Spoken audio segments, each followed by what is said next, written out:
ថ្ងៃទី2គឺជាគូប្រកួតពាក់កណ្ដាលផ្ដាច់ព្រាត់ដើម្បីឈានទៅដណ្ដើមខ្សែក្រវ៉ាត់អមជាមួយនឹងថវិការបស់ក្រុមហ៊ុនខារ៉ាបាវរដូវកាលទី2 ខ្លះក្នុងការប្រកួតក៏ដូចជាប្រវត្តិរបស់កីឡាករទាំងពីររូបដែរបាទនេះគេហៅថា semi final champion ត្រឹមត្រូវបងប្រសិនបើកីឡាកររូបណាចាញ់ទៅប្រកួតយកលេខ3លេខ4លេខ3លេខ4បាននឹងចប់ហើយបាទឈ្នះរងចាំតំណែងយកលេខ1លេខ2បាទត្រឹមត្រូវហើយចាំមើលដាក់បឺតខំមានសំណាងដូចលើកមុនជុំដៃប្រដែរឬទេវត្តចរលិកណាសក់ព្រីយកមកអ្នកបណ្ដាលមកពីផនចានបងព្រីដោយសក់ទូកុំចឹងបាទអីយ៉ាបាទគូជើងស្ទីលដែរការពីប្រកួតជុំចុងក្រោយបាទគូទាំងពីរនេះទៅតែខំប្រឹងប្រែងទាំងពីរខំមិន$5,000បងវាយចប់$5,000ទិញកូនឡានជិះមួយណាតែកុំឲ្យត្រូវភ្លៀងផ្ដាសាយចុះពិធីកោបងកាលណាបាន$5,000គេហ្នឹងចាំមើលទៅមើលអ្នកទស្សនិកជនហ្នឹងធ្វើម៉េចសំខាន់តែចុចតឡាចឲ្យ comment ល្អបាទហើយគេឃើញថាបឺតខំថ្ងៃនេះប្រកបប្រជាក្នុងខ្លួនមិនសូវជាគូកញ្ជ្រោទេរីឯវត្តឆាលិចថ្ងៃនេះគេថាមិនធ្វើឲ្យទស្សនិកជនរបស់គេខំម្ដងឡើយបបិសាទបង្គោលខៀវនេះ126ដង His record is 126 with a 110 win 13 losses 3 draw 25 victories coming by knockout the blue corner from Thailand and the red corner his record is 256 with a 245 win and 9 losses 2 draw 152 victories coming by one knockout the red corner អោបចប់គ្នាក៏ដោយក៏វត្តចរលិកព្យាយាមឡើងជង្គង់1-2 1-2ដែរវត្តចរលិកនេះគេថាពីចិត្តខ្ទាស់ជើងបឺតខំតញយតាំងពីការប្រកួតជុំជាមួយបាទបងបាទថាបាទហើយបាទជុំនេះអ្នកចាញ់យកលេខ3លេខ4ហើយឈ្នះរងចាំតំណែងអើងហើយរងចាំអើងហើយចាំអ្នកឈ្នះទៅធ្វើការប្រកួតយកលេខ1លេខ2ប្រាក់$5,000 US អត់គិតទៅលុយខ្មែរបានអូនណាអូពីបាយទេបងពីបាយហ្នឹងកណ្ដាស់10000ណាកណ្ដាស់20000សមបាយកណ្ដាស់100000សកន្លះបាយនិយាយទៅក្បាលគីលីអារឿងលុយកាក់កំសែអួតពេកអីយ៉ាហោះឡើងគង់មួយហោះបាឡនរបស់វត្តចរលិកដាក់ប្រាក់$5,000បានទៅលើឆារ៉ាលិកឬក៏បឺតខំបឺតខំទឹកទី1នេះក៏មិនសូវហ៊ានចេញស្លៀកតែហ៊ានដេកហ៊ាននឹងដេកវត្តចរលិកហ៊ានវត្តចរលិកដេកបឺតខំហ៊ានបឺតខំដេកស្លៀកស្ទង់មួយសិនពីនេះគេមិនត្រូវការឲ្យសន្លប់ទេក៏មិនថាបើចែកដងគេអាចស៊ីសន្លប់បានគេទីហើយក៏មិនថាគេត្រូវការបំផុតគឺបន្ទុកដើម្បីដោយសុវត្ថិភាពកុំឲ្យបាត់បង់ឱកាសព្រោះឱកាសនៅសល់តែមួយប្រកួតនឹងទេបាទបងបាទមួយប្រកួតនឹងអស់ហើយតែលេខ3លេខ4ស្ទើរតែមិនចង់វាយស្ទើរតែមិនចង់វាយព្រោះលេខ4មិនវាយក៏ថាលេខ4ដែរតែវគ្គនេះមិនធម្មតាទេវាយមួយហើយនៅសល់មួយទៀតបាទមួយនេះគេហៅថាអ្នកប្រដាល់ក្បាច់ខ្មែរបុរាណណាគេហាត់ក្បាច់យើងវាយជាមួយយើងតស៊ូទៅលើសូវៀតយើងប្រទេសយើងទៀតតែមកតែនៅសូវយើងទៀតដើមខ្សែក្រវ៉ាត់របស់ក្រុមហ៊ុនខារ៉ាបាវទឹកទី2 round 2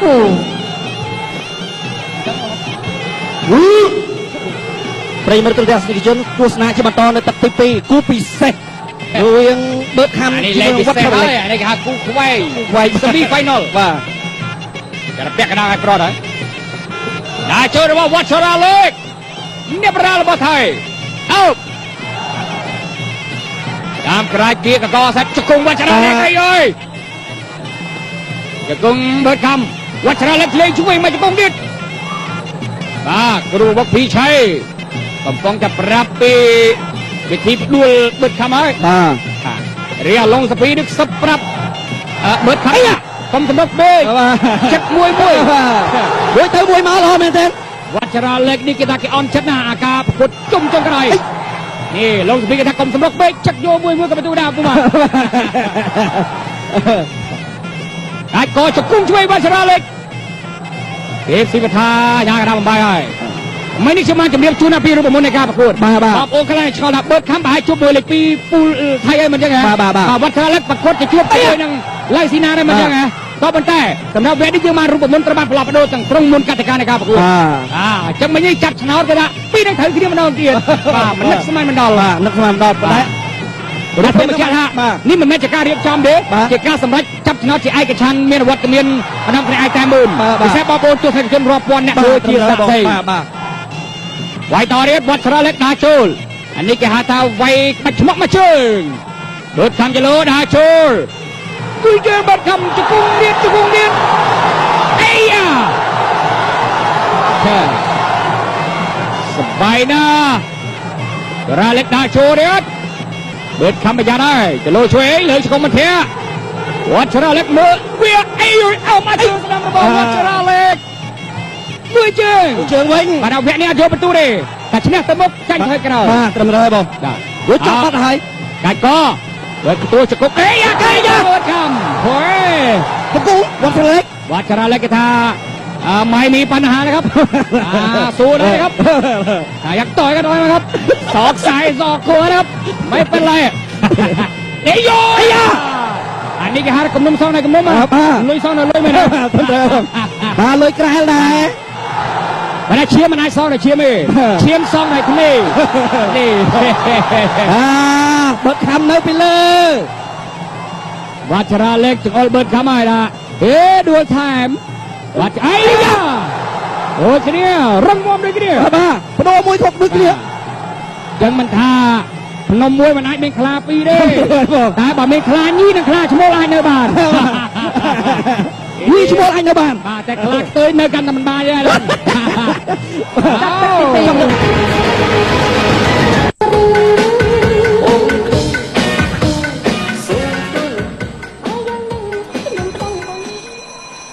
នៅទឹកចង្ក្រៅគូអន្តរជាតិកម្ពុជាថៃទី2គឺជាគូប្រកួតវគ្គពាក់កណ្ដាលផ្ដាច់ព្រាត់បាទក៏សូមអរគុណដល់ចាក់ឧបត្ថម្ភព្រេងក្រឡាសញ្ញាត្រប៉ែកលៀបបំបត្តិរលាកភ្លើងសិតដាក់គួនខំហើយអាចយកមកគោកខ្យល់និងបំបត្តិអាការៈឈឺក្បាលប្រាសាយបានយ៉ាងឆាប់រហ័សប្រិយមិត្តទស្សនិកជនទស្សនាជាបន្តអីយ៉ាបានមកកែង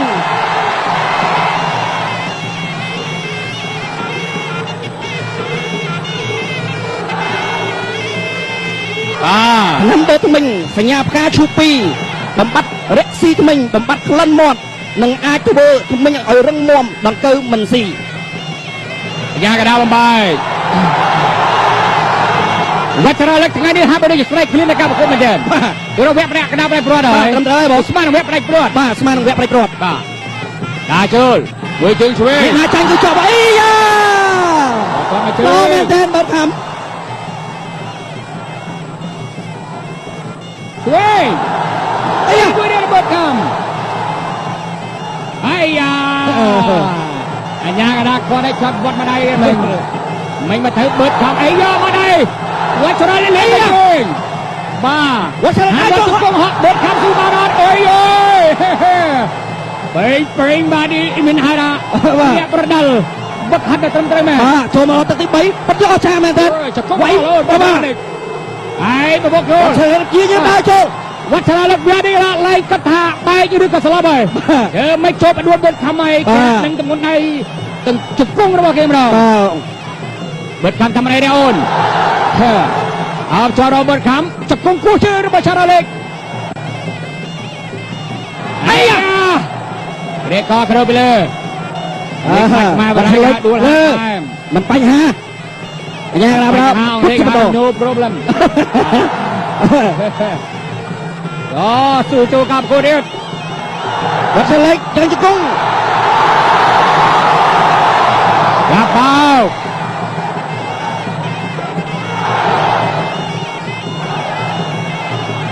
จับเอาระเบิดคำเทพสิบทายายเราไปปีนี้มีจำนวนเรื่องกันล้วนบ้าชราเล็กนี่กันนะไงกันโจรเฮ้ยบัดไก่ชราเล็กรอนะมาเนี่ยตามเกหักคานเอาไปจะมาห้องปูนในชื่อรุ่นเส้นไอ้จังเลยโค้ชมันให้ไปให้บานเต้แต่เตยแต่มวยคือยูlisten to me ยังไงเปล่าฟังผมด้วยนะครับไอ้ยาอะไรจุ๊บเลิกตีปีบ่อยยังนะสนับประกวดจิบันโตปุ๊บไวรอเรียนวัดเจนบอลชนะเล็กเอาเลี้ยงจุกงช่วยชอบเต้จับปฏิบัติ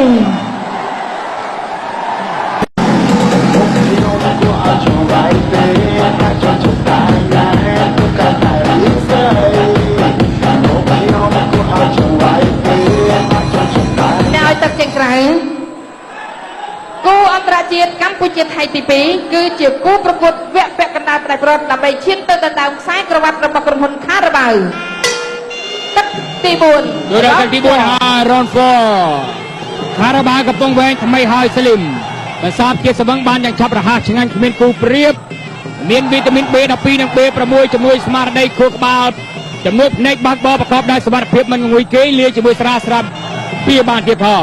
មានរង្វាន់ម៉ូតូ500គ្រឿងលុយសុទ្ធ1លានរង្វាន់ខារ៉ាបាវអ្នកតស៊ូដ៏អស្ចារ្យកំពុងវែងថ្មីហើយស្លីម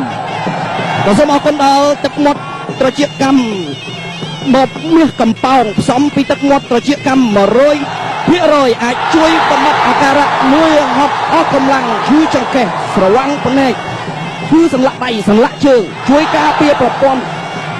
កោសិកាថ្លើមជំនួយក្រពះពោះវៀនបង្កើនធម៌ពលខួរក្បាលបង្កើនភាពចងចាំ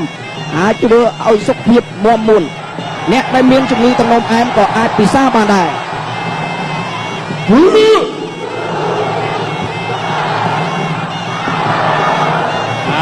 មិញមកខ្ញុំឥឡូវមើលមកវិញអស់ប្រមាណកំពុងខារ៉ាបាវ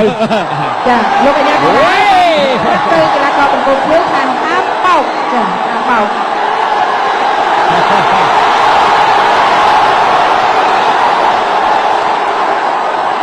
អង្គខៀមមិនសប្បាយចិត្តថាបឺតខំបោកខ្ញុំបានហើយខ្ញុំបោកវាបាន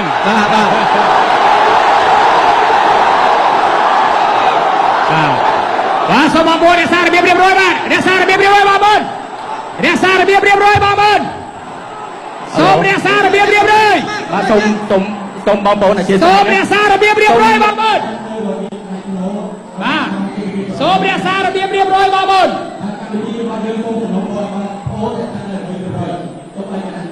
ចេកទេសរបស់យើងរៀបចំការប្រកួតបន្តទៀតណាសូមអរគុណដល់ការរៀបចំបាទសូមបងប្អូនណារក្សារបៀបរៀបរយបានមិនដូចគ្នាបងប្អូនប្រឈមមុខជាមួយនឹងផ្លូវច្បាប់ហើយសូមជម្រាបជូនបងប្អូនទុកឲ្យគណៈកម្មការបច្ចេកទេសធ្វើការដោះស្រាយបញ្ហាជូនបងប្អូន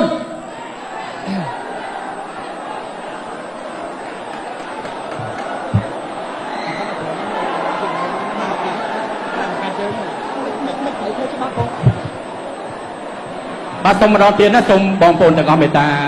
រក្សានៅរបៀបថ្លៃថ្នូរឲ្យស័ក្តិសមជាប្រជាពលរដ្ឋខ្មែរបាទអញ្ចឹងកម្មវិធីរបស់យើងនឹងមានអសកម្មទៅអនាគតដូច្នេះសូមសំណូមពរឲ្យម្ដងទៀតកុំឲ្យមានរបៀបអនាធិបតេយ្យនេះកើតឡើងបាទ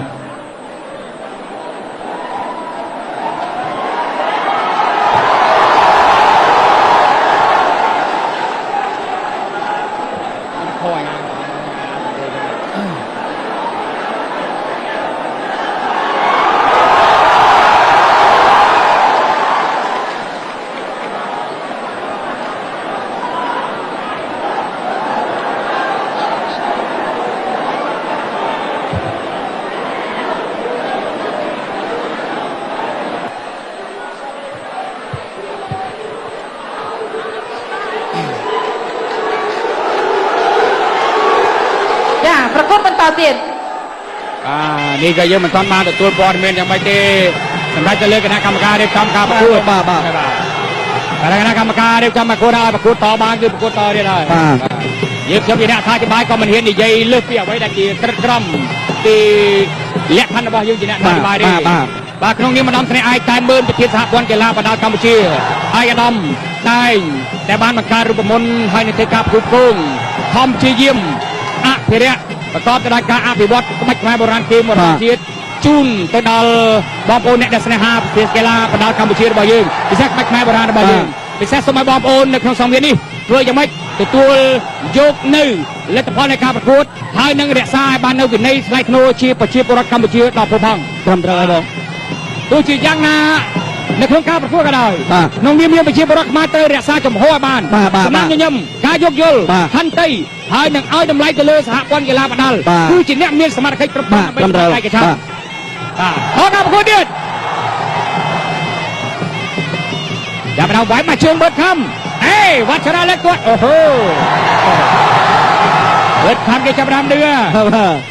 បាទអានេះគេហៅថាខ្លាញីបើកចម្ពោះឲ្យខ្លាឈ្មោលក៏ប៉ុន្តែមិនងាយដែរអូវ៉ាត់ចរាលេខតាបោកអត់ដួលទេពសិវថាញ៉ាកដាល វត្តមានរបស់លោកបណ្ឌិតតាមណាន់ស្រុនក៏ចូលរួមដែរដើម្បីផ្ដល់ជូននៅក្បាច់ពិសេសហើយគណៈឧបត្ថម្ភចាប់ទឹកទី4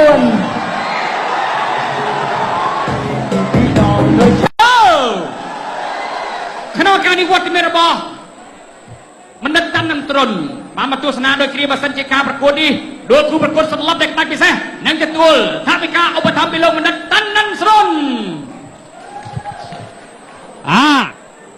នេះបានឆៅថាខ្លាំងប៉ះខ្លាំងមែនបានគួរជឿមិញណាងល្អមិញយើង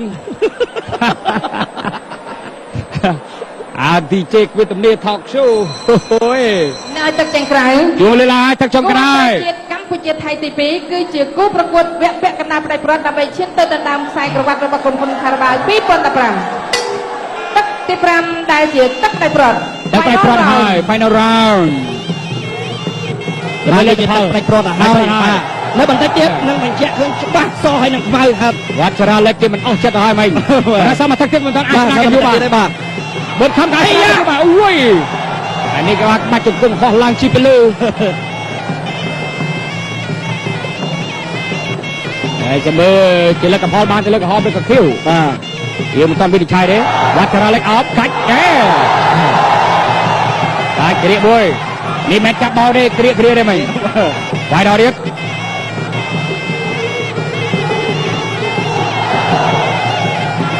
ជើបេកខំរួមមួយអានេះបេកខំគេហៅចាប់ដើមលេខបាច់ឌឺបាទនិយាយចាំគេហៅឌឺ 9.99 បាទចារ៉ាលេខអូយហើយបាត់ហើយ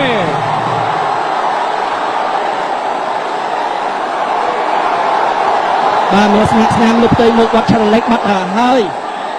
មិនដឹងជាត្រូវកន្លែងណាមិនមើលឃើញបាទមើលដួលបាក់ជង្គង់មិញដោយសារបាំងប្រកួតបន្តទៀតបាទយ៉ាកដាអនុញ្ញាតឲ្យប្រកួតជាបន្តទៀតវត្តចារ៉ាលេខកំរោលចូលហើយដល់ប៉ុណ្នេះបិទខំគេដកថយទៅហើយគេដកថយគេហៅថាយកទុំមកក្រាបរឹងហើយអោបជាប់គោះជើងអីថែមកជួយមិនគួរជឿមិនភាសាត្រូវបិទខំមកខដែរ20មិនងើបដែរមិញបាទ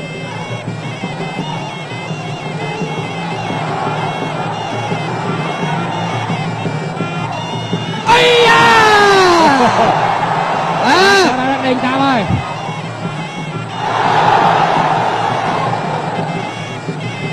ឡើងជង្គង់1 2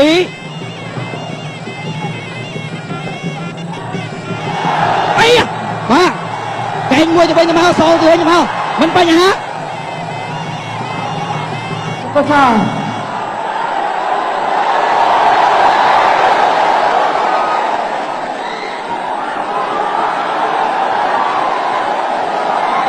បាទឈាមនៅលើចុងចិញ្ចើមបន្តិចនៅតែហូរ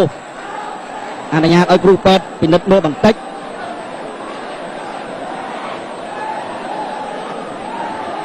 ប្រកបបន្ត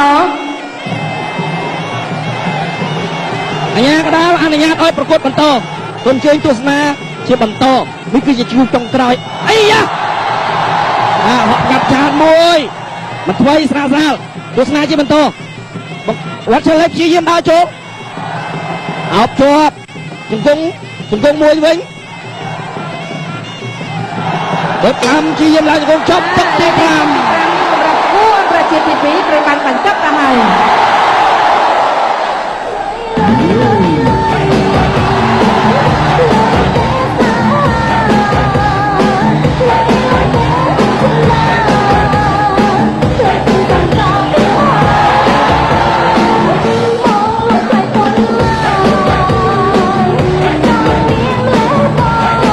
ទស្សនិកជនជាទីមេត្រីពេលវេលានៃការប្រកួតតស៊ូ5ទឹកបានបញ្ចប់ទៅហើយសម្រាប់ការប្រកួតក្បាច់ខ្មែរបុរាណជ័យមរតកជាតិដូច្នេះលទ្ធផលយើងខ្ញុំនឹងប្រកាសសម្រាប់ជាឯកច្ឆន្ទថាបង្គោលក្រហមឬក៏បង្គោលខៀវសម្រាប់វគ្គពាក់កណ្ដាលផ្ដាច់ព្រាត់ខ្ញុំសូមជម្រាបផងដែរថាអ្នកដែលឈ្នះរងចាំតែធ្វើការប្រកួតយកចំណាត់ថ្នាក់លេខ1ហើយនិងលេខ2រីឯអ្នកបរាជ័យនៅក្នុងវគ្គនេះរងចាំធ្វើការប្រកួតយកចំណាត់ថ្នាក់លេខ3ហើយនិងលេខ4លោកទេពធីកតាអាជ្ញាកណ្ដាលដឹកនាំការប្រកួតកំពុងតែប្រមូល លទ្ធផលពីអង្គចៅក្រមទាំង5យកទៅជូនគណៈកម្មការហើយនឹងបញ្ជូនមកខ្ញុំបាទជាអ្នកអត្ថាធិប្បាយដើម្បីជម្រាបជូនពិន្ទុយ៉ាងសក្តិរបស់គណៈកម្មការរៀបចំការប្រកួតដូច្នេះពិន្ទុ5ចៅក្រមបានមកដល់ដៃខ្ញុំបាទហើយ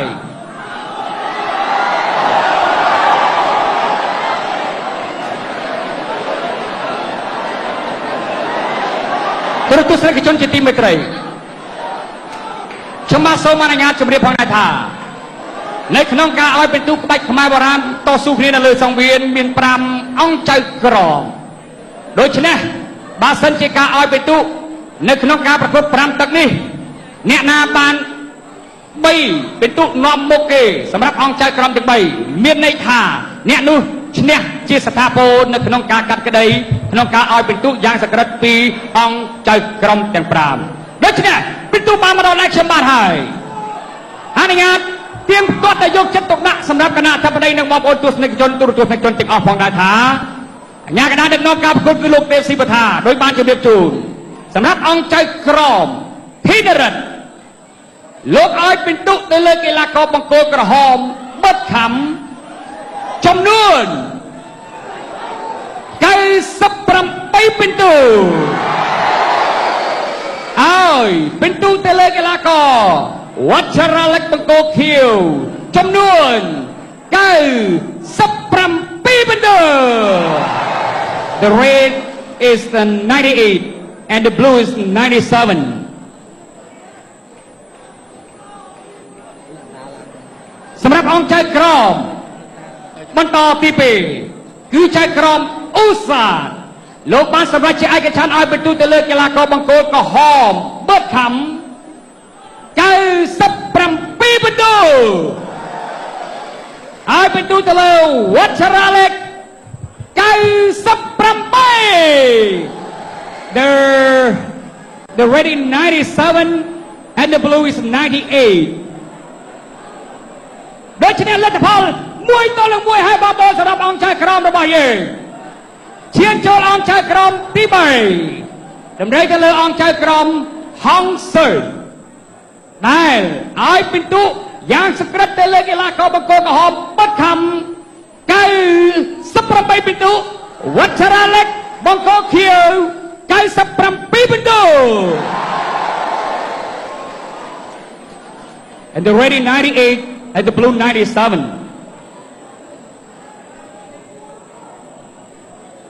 ជាបន្តទៅទៀតឈានចូលដល់អង្គចៅក្រមទី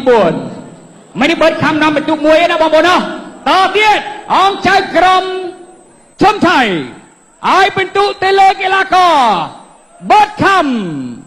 97បន្ទុកវត្តចរាលិក98The red is 97 and the blue is 98ពិន្ទុ2ស្មើទៅហើយបងប្អូនអបអរសាទរខ្ញុំបាទជាអ្នកអត្ថាធិប្បាយនេះឈរញ័រជើងទប់តែស្ទើរតែមិនរួចចៅក្រមចុងក្រោយគឺតម្រូវទៅលើអង្គចៅក្រមធុនសុភាឲ្យពិន្ទុយ៉ាងសក្តិទៅលើកីឡាករគូវគ្គពាក់កណ្ដាលប្រៃបត់ទៅលើបត់ខំ98ពិន្ទុវត្តចរាលិក97ពិន្ទុ and the red is 98 the blue is 97ដូច្នេះអបអរសាទរលទ្ធផលជ័យជំនះបានទៅលើកីឡាករបឺ